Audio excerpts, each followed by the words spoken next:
출애굽기 20장 18절부터 21절까지 보겠습니다.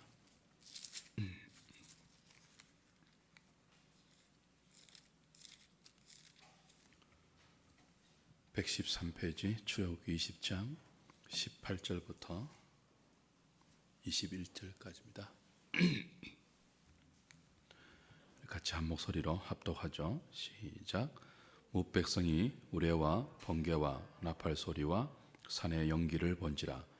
그들이 볼 때에 떨며 멀리 서서 모세에게 이르되 당신이 우리에게 말씀하소서.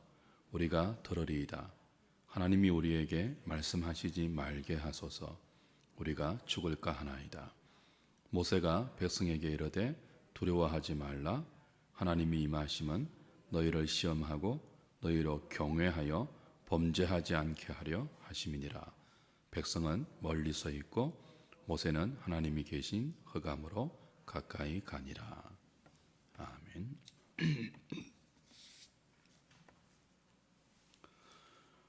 몇 주에 걸쳐서 10계명의 항목들을 하나씩 살펴보았습니다.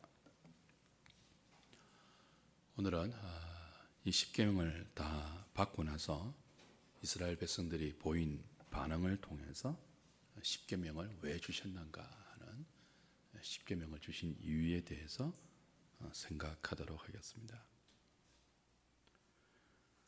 하나님으로부터 번개와 우레와 나팔 소리와 산의 큰 용기 속에서 10계명을 받은 이스라엘 백성들이 가장 먼저 그 10계명을 받고 나서 보인 반응은 감격이 아니었습니다. 말할 수 없는 두려움이었죠. 그래서 그들은 떨며 멀리 서서 한 번만 더 우리가 이 계명을 주시는 하나님의 음성을 듣는다면 죽겠구나 하는 죽음의 위험을 느낍니다.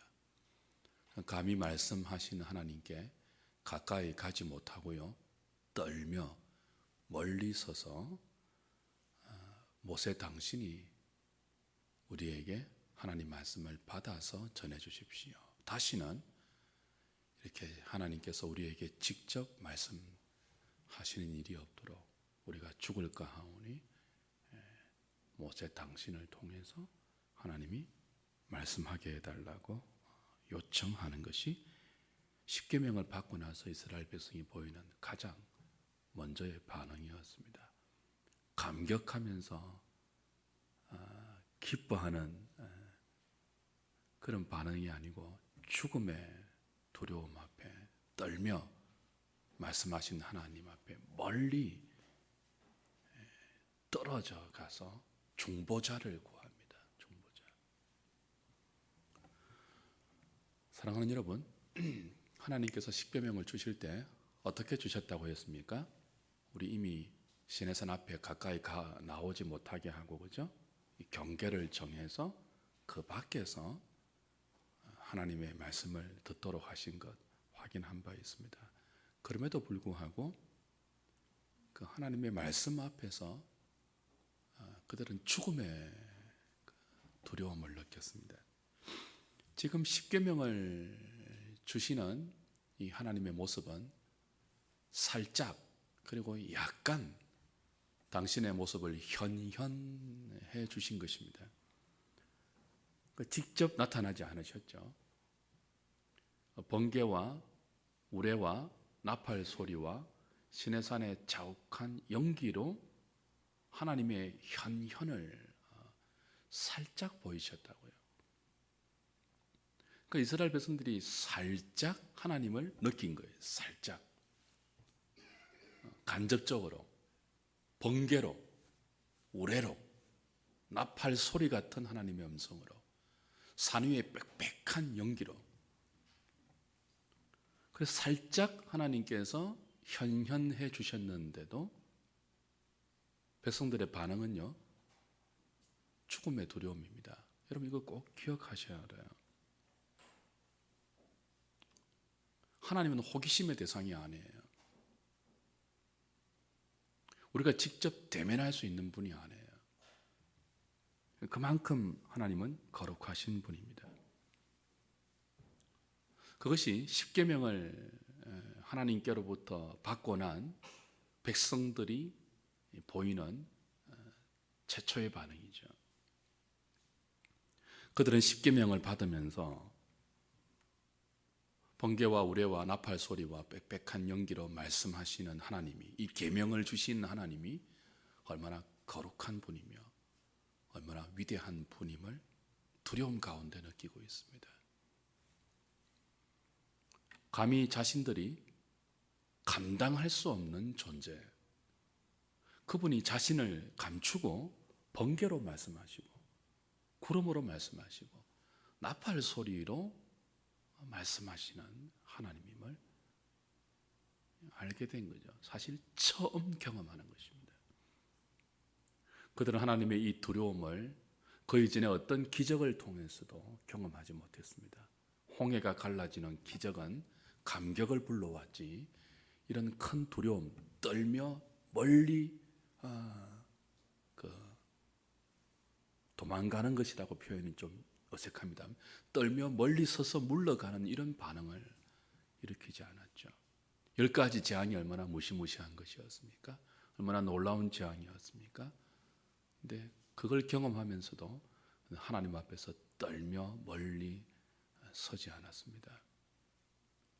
구름기둥, 불기둥을 보았습니다. 만나를 먹었습니다. 마라의 쓴물을 달게 변화시키시는 하나님의 기적도 체험했습니다. 메추라기도 맛보았습니다. 그 모든 기적이 그들을 하나님 앞에 떨게 만들지 않았습니다. 그런데 하나님의 우레와 같은 말씀 앞에서, 계명을 주시는 하나님 앞에서 그들은 두려워하며 떨며 멀리 섰습니다. 하나님은 호기심의 대상이 되어서는 안 된다는 것을 분명히 아시죠. 하나님은 쉽게 생각해서는 안 됩니다. 현대의 경박한 기독교는 하나님을 너무 쉽게 생각하도록 만들어요. 마치 손자가 모든 것을 주는 할아버지 할머니를 생각하듯이 그렇게 하나님을 만만하고 쉽게 생각하는 것은 사실은 정당한 것이 아닙니다. 하나님은 우리가 직접 대면할 수 없는 분이에요.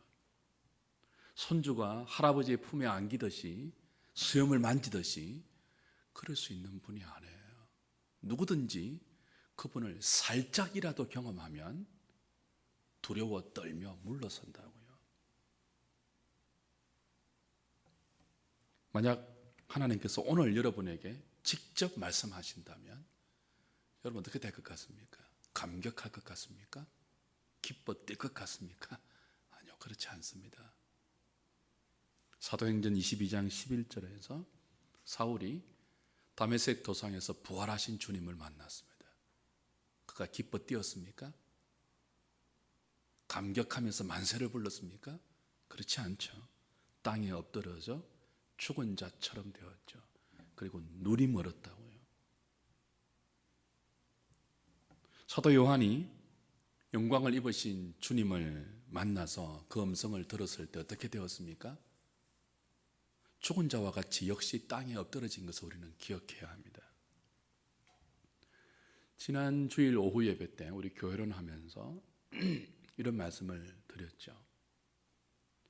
하나님이 그의 백성들에게 직접 한 사람 한 사람 대면해 주시고 음성을 들려주시고 그렇게 하지 않는다고요.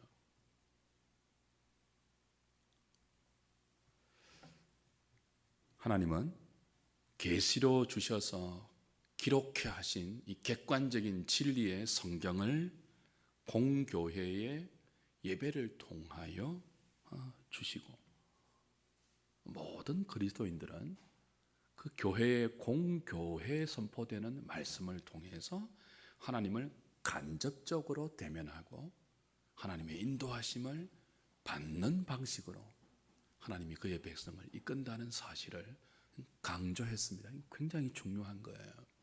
왜냐하면 타락한 죄인들의 타락한 종교성은요, 참으로 감당하지 못하면서도 하나님을 직접 대면하고 싶은, 하나님을 직접 경험하고 싶은 끝없는 호기심 차원의 죄성을 갖고 있기 때문에 자꾸 그렇게 추구한단 말이에요.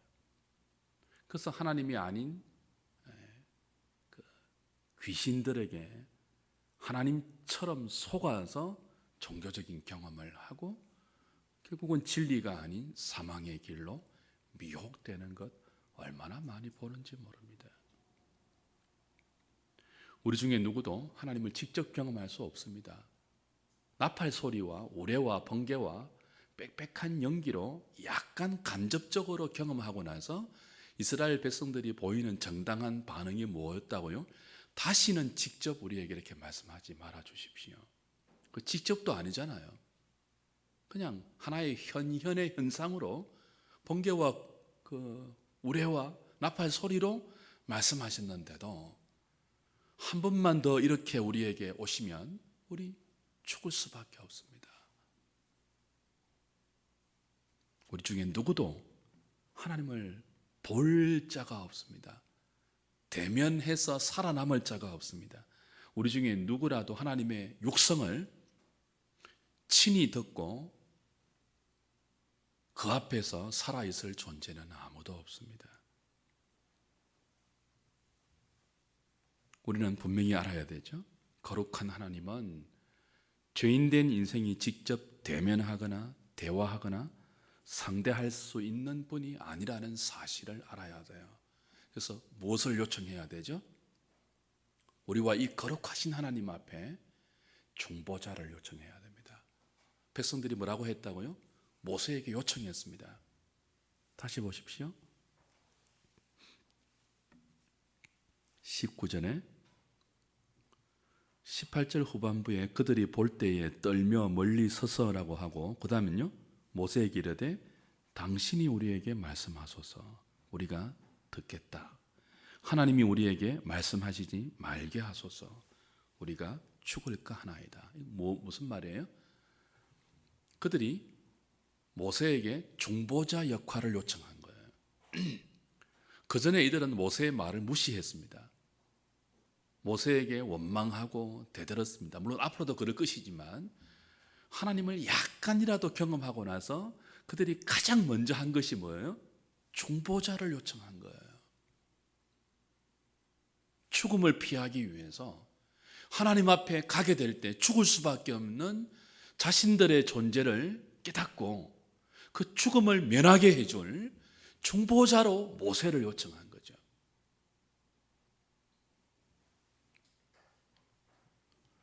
결국 십계명은 우리를 어떤 자리로 인도합니까? 중보자를 구하는 자리로 인도합니다. 하나님의 계명은, 그리고 그 계명을 주신 하나님 앞에 계명을 받은 피조물들이 보여야 하는 첫 번째 반응이 뭐냐 하면, 우리는 이 계명을 주신 하나님 앞에 그 하나님의 성품과 하나님의 뜻과 하나님의 의지를 반영한 이 계명 앞에 우리는 죽을 수밖에 없는 존재입니다. 우리를 하나님 앞에 중보해 줄 중보자가 필요합니다. 중보자를 요청하게 하는 것이 거룩한 하나님의 율법이고 거룩한 하나님의 계명이죠. 그것이 십계명을 주신 하나님의 첫 번째 목적이기도 합니다. 그 계명을 통해서 그들이 떨며 서서 하나님 앞에 중보자를 요청하게 하는 거예요.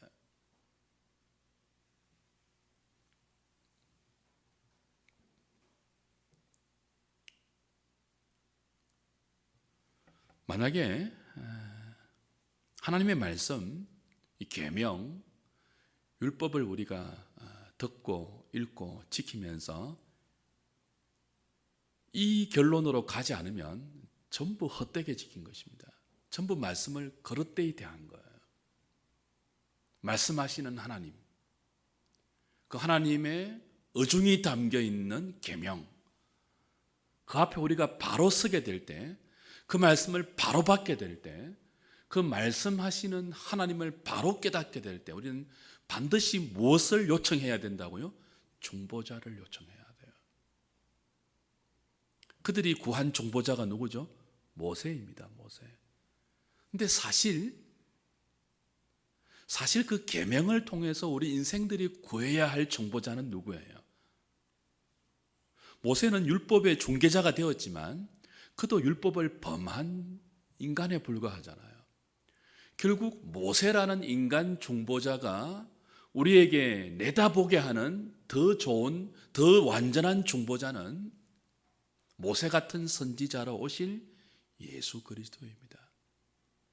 십계명을 하나님께서 그의 백성들에게 주신 이유는 그 계명에 담겨 있는 하나님의 거룩한 뜻과 그 계명을 주신 하나님 앞에 선 그의 백성들이 모세보다 더 나은 중보자, 율법을 완전히 성취하시면서 그 율법의 의를 우리에게 전가시켜 주실 중보자. 그래서 그 율법 앞에 죽을 수밖에 없는 우리를 죽음에서 보호해 주시고 그 율법이 결국 담고 있는 하나님의 완전한 생명, 그걸 우리에게 주실 모세보다 나은 중보자 예수 그리스도를 요청케 하는 것이 하나님의 거룩한 계명의 본의이고 그 계명을 주신 하나님의 목적이죠. 계명을 통해서 중보자를 요청하게 하고 완전한 중보자로 오신 예수 그리스도를 바라보게 하는 것. 그래서 이제 이 계명을 해석한 하이델베르그 요리문답은 이 십계명을 주신 이유를 이렇게 우리에게 가르쳐요. 하이델베르그 요리문답 114문은 이렇게 묻습니다.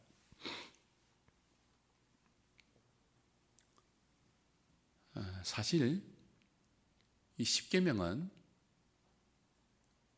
두려워 떨며 멀리 설 수밖에 없는 하나님 되심을 담고 있는 내용이잖아요.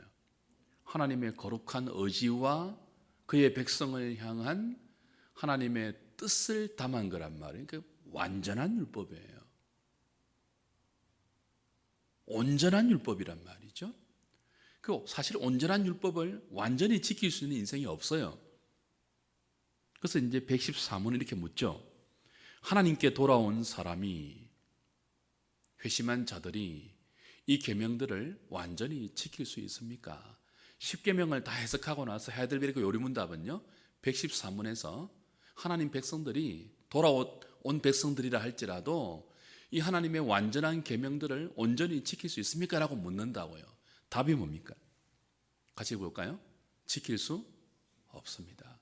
아무리 거룩한 사람이라도 이 세상에 사는 동안에는 이 순종을 그저 시작하는 것에 불과합니다. 그러나 그들은 순전한 뜻으로 하나님의 계명 중 일부만이 아니라 전부를 쫓아서 살기 시작하는 것입니다라고 했습니다. 그러니까 이 십계명을 주신 의도를 요리문답이 가르칠 때 하나님께 회심한 자들이라 할지라도 하나님께 돌아온 자들이라 할지라도 이 계명을 완전히 지킬 수 없다고 말해요. 가장 거룩한 사람이라도 세상에 살 동안에는 겨우 이 순종의 걸음을 시작했을 뿐입니다. 이렇게 이야기해요. 가장 거룩한 사람도 굳은 결심으로 순종을 시작했을 뿐이라고 해요. 그럼 왜 이 계명을 주십니까? 완전히 지킬 수 없는데 왜 완전한 계명을 주십니까? 115문은 이어서 이렇게 묻습니다. 115문. 이 세상의 삶에서는 누구도 십계명을 완전히 지킬 수 없는데 하나님께는 어째서 그 계명들을 그렇게도 엄격하게 선포하십니까? 그렇게도 엄격하게. 우리 이미 십계명을 다 보았지 않습니까? 1계명부터 10계명까지 적극적 의미, 그리고 소극적 의미, 능동적 의미, 수동적 의미 다 살폈습니다. 우리 마음의 중심으로부터 그 계명을 요구하시는 하나님의 본의들을 살폈습니다. 그건 엄격한 계명들이었습니다. 완전한 계명이었습니다. 왜 그렇게 주시느냐? 지킬 수 없는 것을 왜 그렇게 주시느냐? 답이 뭡니까? 읽읍시다. 시작. 첫째로 평생토록 우리의 죄악된 본성을 더욱더 알고 그리하여 그리스도 안에서 죄사함과 의를 더욱 진지하게 구하게 되도록 하기 위함이며, 둘째로 이 세상의 삶이 끝난 후 그 완전의 목표에 이르기까지 하나님의 형상을 따라 더욱 새롭게 되게끔 끊임없이 수고하고, 또한 성령께서 은혜를 베푸시도록 하나님께 기도하게 하기 위함입니다. 왜 그렇게 엄격하게 철저한 계명을 우리에게 주셨는가? 누구도 지킬 수 없는 가장 거룩한 사람도 겨우 걸음을 시작할 정도밖에 안 되는 그 엄격한 계명을 왜 주셨는가 하면은 두 가지로 말씀을 해요. 평생 그 엄격한 계명을 통해서 우리의 죄악된 본성을 알되 더욱더 알게 하기 위해서. 그래서 결국은 누구를 요청하는 거죠? 중보자를 요청하는 거예요. 그래서 그리스도, 중보자이신 그리스도 안에서 죄사함과 의를 더욱 진지하게 구하게 되도록. 그래서 이 계명이 없으면요, 사람은 그리스도를 찾지 않습니다. 이 계명이 그렇게 엄격하게 주어지지 않으면요, 사람은 오히려 하나님의 계명을 통해서 자기의 의를 찾습니다. 이렇게 엄격하지 않으면요, 우리가 다 지킬 수 없을 정도로 철저하게 하나님의 완전한 성품을 반영하는 것이 안 되면 중보자를 찾지도 않고 자기가 다 지킬 수 있다고 생각해서, 누구처럼요? 서기관과 바리새인들처럼 말해요. 613가지 다 지킬 수 있다고 생각해서 나는 어렵습니다. 나는 저 세리와 같지 않습니다. 나는 무엇도 하고 무엇도 하고 무엇도 합니다. 자기 의를 찾는 자리로 가지 결단코 중보자이신 그리스도를 찾지도 않고 그리스도 안에서 죄사함과 의를 진지하게 구하는 은혜의 자리로 결코 가지 않죠. 그래서 하나님은 십계명을 주시되 어떻게 해요? 엄격하게, 그렇게 엄격하게 당신의 완전한 성품을 다 반영하여, 그리고 주실 때도 약간의 현현이지만 죽음의 위협을 느낄 수 있도록 거룩한 하나님을 살짝 드러내시면서 그렇게 엄격하게 주셨던 것입니다.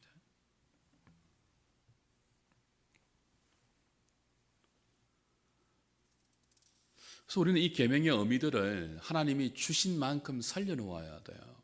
많은 사람들이 구약 시대도 아닌데 신약의 성령 시대인데 왜 교회에서 자꾸 이렇게 말씀을 엄격하게 성도들에게 가르치느냐? 십계명을 그렇게, 지금 시대가 어떤 시대인데 십계명을 강조하느냐, 그런 흐름들이 있는데 굉장히 위험한 흐름들입니다. 십계명을 하나님이 주신 그대로 엄격하게 살리지 않으면요, 더도 덜할 필요도 없어요. 하나님이 주신 만큼 살려놓아야 돼요. 그걸 살려놓지 않으려고 하는 자들은 자기 안에 계명을 통해서 드러나는 자기의 재성과 부딪히기 싫어하는 사람들입니다. 십계명을 하나님이 주신 그만큼 엄격하게 살려놓아야지만 우리는 그 앞에 자신의 부족함과 자신의 죄성을 비로소 깨닫게 되고 중보자를 요청해 그 중보자 안에서 죄사함과 의로움을 더 진지하게 구하고 그것을 주신 중보자이신 그리스도에게 감사하는 자리로 갈 수 있는 것입니다. 은혜를 받고 싶으면, 하나님의 은혜에 감사하는 자리로 가고 싶으면요, 계명을 죽여서는 불가능해요. 계명을 통하지 않고 하나님의 은혜로 점프해서 가는 일은 없습니다. 율법을 통하지 않고 복음으로 가는 길은 결단코 없습니다. 그래서 그토록 엄격하게 하나님은 이 계명을 우리에게 주셨고, 마태복음 5장, 6장, 7장에서 예수님이 이 계명을 산상수훈으로 해석해 주실 때 옛 계명은 너희에게 살인치 말라 했지만 내가 다시 말하노니 형제에 대해서 나가라 하는 자마다 지옥불에 가게 되고, 그죠? 형제에 대해서 욕하는 자마다 심판 앞에 서게 될 것이다. 옛 계명은 너희로 하여금 간음치 말라 했거니와 내가 다시 말하노니 여자를 보고 음욕을 품는 자마다 간음한 자니라. 하나님의 본이 그대로, 하나님께서 그렇게 엄격하게 십계명을 주신 그대로 예수님이 다 해석해 주셨죠. 서기관과 바리새인들처럼 말고 말입니다. 그래서 그 앞에 철저하게 우리가 중보자를 필요로 하는 존재임을 깨닫게 하고, 그 중보자를 통한 죄사함과 중보자를 통한 의로움을 진지하게 구하는 자 되게 하셨죠. 두 번째 목적이 무엇이었습니까? 이 세상의 삶이 끝난 후 그 완전한 목표에 도달하기까지 살아있는 동안에는요, 하나님의 형상을 따라 더욱 새롭게 되게끔 끊임없이 수고하고, 또한 성령께서 은혜를 베푸시도록 하나님께 기도하게 하기 위함입니다. 그러니까 이 계명을 그대로 살려놓지 않으면요, 우린 기도 안 합니다. 그리스도가 이 계명을 다 성취하신 분이기 때문에 이 계명이 필요 없는 것 아니에요. 그리스도는 율법의 모든 것을 다 성취했습니다. 제사법, 어식법, 시민법, 사회법 다 성취했고 십계명도 성취하셨어요. 더 이상 이제 우리는 제사를 드리지 않습니다.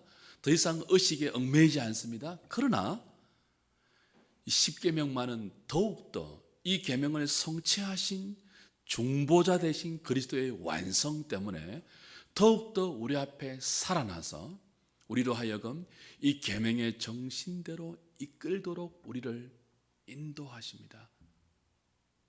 그리고 그렇게 살면서 우리는 성령의 은혜를 구하는, 기도하는 자리로 나아갑니다. 내 힘으로 지킬 수 없구나. 오늘 본문 20절 보십시오.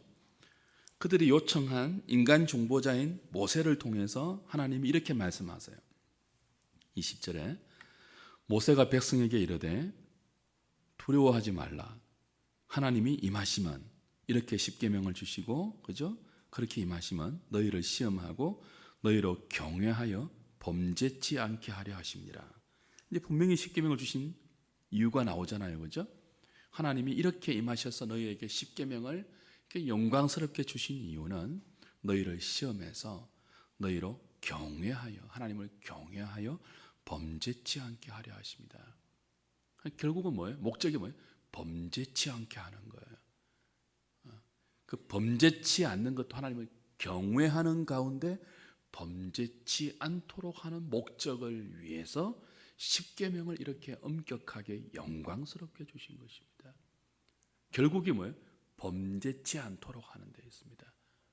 우리가 완전에 도달할 수는 없지만 이게 하나님의 그의 백성을 향한 거룩한 뜻임을 알고 그 계명 앞에 날마다 두렵고 떨림으로 서서 그 계명을 정말 지키려고 애쓰고 힘쓰고 노력하는 가운데 우리 힘으로는 지킬 수 없으며 오히려 우리 힘으로는 율법에 의해 도달하지 못하여 율법의 정죄 앞에서 죽을 수밖에 없는 존재이지만, 그래서 중보자를 구할 수밖에 없지만 그 중보자를 통해서 다시 그 계명 앞에 서고 그 중보자가 주시는 성령의 은혜를 구하는 기도의 자리로 항상 우리를 이끌어서 결국은 범죄치 않도록 하는 것이 계명의 의도입니다. 계명을 놓아버리고 방종하게 살도록 하는 것이 계명의 의도가 아니고, 우리를 다시 계명 앞에 돌려 세워서 하나님을 경외하게 하며 그 경외하는 마음으로 성령의 은총을 의지해서 범죄치 않도록 하는데 계명을 주신 의도가 있죠.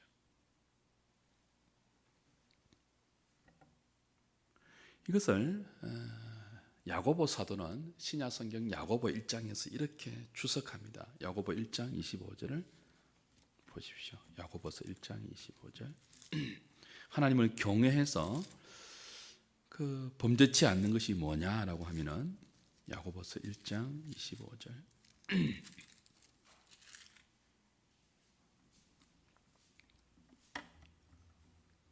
22절부터 보는 것이 문맥적으로 맞겠죠. 22절부터. 너희는 말씀을 행하는 자가 되고 듣기만 하여 자신을 속이는 자가 되지 말라. 누구든지 말씀을 듣고 행하지 아니하면 그는 거울로 자기의 생긴 얼굴을 보는 사람과 같아서 제 자신을 보고 가서 그 모습이 어땠는지를 곧 잊어버리거니와. 무슨 말인가 하면 말씀을 듣기만 하고 말씀을 행하지 않는 자는 자신을 속이는 자라요. 어떻게 속이는가 하면은 거울을 보고 자기의 모습을 발견하고는 곧 잊어버리는 것 같아요. 그러니까 말씀을 듣는 것은 거울로 자기를 보는 거예요. 그죠? 십계명이 그렇지 않습니까? 그 십계명을 행하고 그 십계명 앞에 서는 것은 그건 뭐예요? 거울로 우리 자신을 보듯이 그 계명을 주신 하나님 앞에 우리의 본연의 모습을 깨닫는 거죠. 십계명을 통하지 않으면 거울을 못 보는 것처럼 우리 자신을 못 봐요. 그래서 이제 그럽니다. 그 십계명을 통해서, 말씀을 통해서 마치 거울로 자기 얼굴을 보는 것처럼 자기를 보았으면 뭐 해야 되는 거죠? 그 말씀을 행해야 된대요. 그래야 속이는 자가 되지 않은데요. 그렇지 않고 말씀을 듣고 행하지 아니하면 거울로 자기의 생긴 얼굴을 보고도 그 모습이 어땠는지를 곧 잊어버린 사람과 같아. 그러면서 이제 25절에 이렇게 말해요. 자유롭게 하는 온전한 율법을 들여다보고 있는 자는 듣고 잊어버리는 자가 아니요 실천하는 자니 이 사람은 그 행하는 일에 복을 받으리라. 이제 앞에 말씀이라고 했다가 25절에는요 그 말씀을 또 좀 더 구체적으로 자유롭게 하는 온전한 율법이라고 다르게 표현합니다. 그냥 율법이 아니고 뭐예요? 자유롭게 하는 온전한 율법이에요. 야고보 사도가 하나님의 계명을 자유롭게 하는 온전한 율법이래요. 어떤 율법이라고요? 자유케 하는 온전한 율법. 하나님의 율법은 온전한 거예요. 완전하시고 거룩하신 하나님의 성품을 그대로 반영해서 그가 구원한 그의 백성들에게 이렇게 살아라고 요구하는 온전한 율법이에요. 근데 그 온전한 율법을 행하려고 그 온전한 율법을 통해서 자기 얼굴을 바라보고 자기의 존재됨의 본성을 바라보면서 행하려고 하면 이게 이제 중보자를 요청하게 되어 있다고 했잖아요. 그래서 결국 율법은 중보자를 요청해서 우리를 어떤 자리로 인도한다고요? 자유케 한다고요. 자유케. 중보자를 요청하지 않으면 중보자가 없는 율법은요 구속입니다. 구속. 억압이에요. 하나님을 사랑하라 하고 이웃을 사랑하라고 하는데 십계명이 그 마음을 다하고 내 몸처럼 이웃을 사랑하는 것 아니에요. 하나님을 마음을 다해 사랑하고. 그렇게 하려고 하면 이게 억압이라고요. 그렇게 못하니까 우리가. 못하는 율법 앞에 그렇게 못하는 자신을 발견하는 것은요 억압이고 구속이고 무거운 짐입니다. 멍에입니다. 중보자 없는 율법은 그래요. 자유케 하는 온전한 율법이 아니고 온전하기 때문에 우리를 짓누른다고요. 우리를 죄인으로 만들고요. 율법의 정죄 아래 신음하게 만든다고요. 근데 우리의 참된 중보자라 오신 그리스도는 율법의 모든 의미들을 온전히 성취하신 분입니다. 완성하신 분입니다. 우리는 이 율법을 중보자를 통해서 받습니다. 중보자를 통해서 실천합니다. 그러면서 무엇을 얻는다고요? 자유를 얻습니다. 이거 못 지키면 큰일 나는데, 죽는데, 벌벌 떠는 억압과 구속이 아니고 이미 우리의 중보자가 되셔서 이 율법을 온전히 이루고 성취하셔서 율법의 의를 가지고 그 율법을 이루지 못하는 죄인된 우리들이 율법으로 정죄받아 마땅한 모든 것들을 다 짊어지고 십자가의 율법으로 죄인의 모든 그것들을 사망을 대신 다 죽어주시고 율법의 의를 성취하신 중보자 되신 그리스도가 이루신 의를 믿음으로 받은 성도들에게는요, 이 율법이 자유케 하는 율법이에요. 굉장히 중요하죠.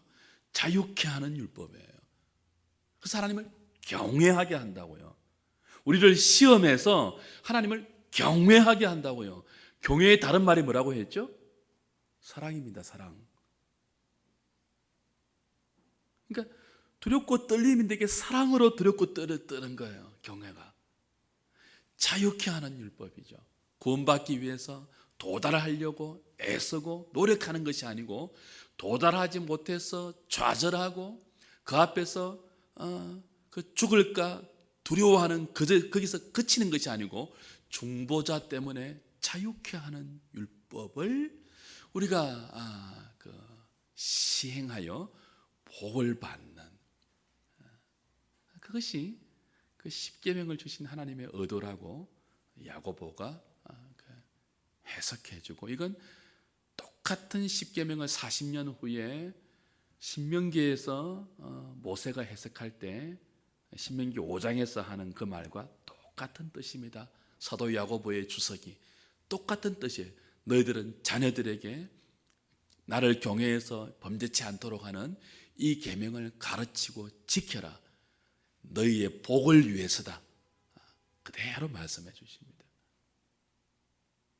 결국 하나님께서 십계명을 주신 이유는 하나님의 영원한 의의 기준 앞에서 우리가 어떤 존재이며 하나님이 어떤 분이며 하나님과 우리의 관계가 중보자를 통하지 않고는 화목해 될 수 없는 관계임을 깨달아 거룩하신 하나님 앞에 자신의 죄인됨을 깨닫고 중보자를 통하여 그의 은혜를 구하게 하고, 결국은 그 은혜에 감사하는 마음으로 자유케 하는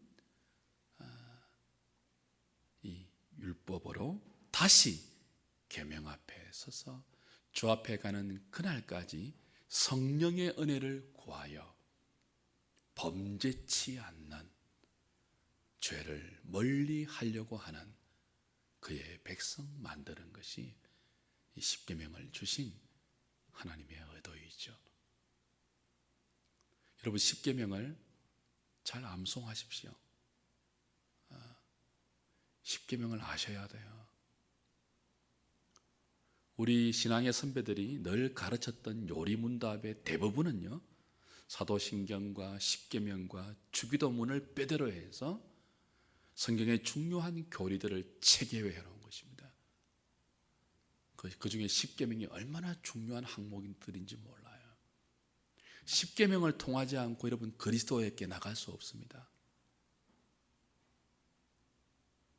십계명을 통하지 않고 하나님의 은혜를 경험할 수 없습니다. 자유케 하는 율법을 통하지 않고 성령을 간절히 구하는 자리로 나갈 수 없습니다. 여러분이 말씀 앞에서 철저하게 좌절하면서 그 말씀이 우리에게 요구하는 말씀의 요구 앞에서 얼마나 여러분 자신이 무능한 존재임을 깨닫지 않으면요, 주님의 은혜를 그토록 간절히 구할 수가 없습니다. 십계명을 철저하게 살려놓아서 여러분 가슴에 새기고 암송하시고 그대로 살도록 몸부림치고 노력하십시오. 그리고 좌절하는 것만큼 의에 줄이고 목마른 마음으로 여러분을 도우실 성령님의 은혜를 기도하여 구하십시오. 그때 우리는 비로소 십자가의 은혜가 우리 심령 가운데 강물처럼 흘러 생수의 강이 우리 삶 가운데 터져나는 것을 볼 수 있을 것입니다. 성령의 은혜를 구하기 위해서 산으로 들로 쫓아다니지 마십시오. 신령한 사람들이 주관하는 집회나 행사 쫓아다니지 마십시오. 예언자를 찾아서 방황하지 마십시오. 계명 앞에 서십시오. 계명을 그대로 살려놓으시고 계명대로 살려고 몸부림치십시오. 그 앞에 죽을 수밖에 없는 죄인된 여러분을 계명 앞에서 절실히 깨달으시고 우리의 중보자로 오신 그리스도의 은혜를 감사하시고 계명대로 살기 위해서 성령의 은혜를 구할 때 하나님이 부어주시는 생수의 강이 계명 앞에 선 우리에게 터치는 것들을 발견하게 되고 경험하게 될 것입니다. 그게 진짜 성령 체험입니다. 십계명을 통한 하나님의 온전한 자유케 하는 온전한 율법을 통한 성령님의 체험, 그걸 통한 그리스도의 체험, 그게 진짜 은혜입니다. 나머지는 다 사입이고 가짜입니다. 하나님의 계명을 통하지 않은, 중보자를 통하지 않은 하나님을 경험하는 것, 전부 사탄이 광명한 천사로 가장해서 우리를 미혹하는 허울 좋은 사망의 잔재들이죠.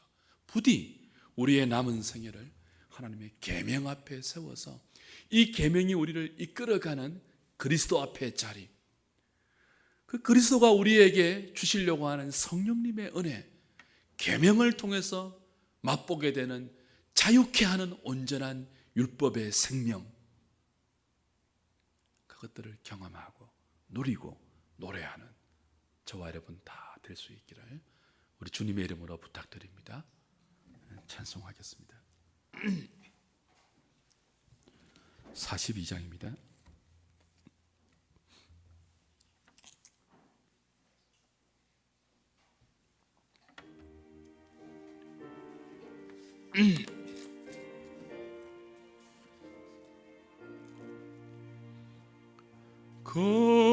거룩한 주님께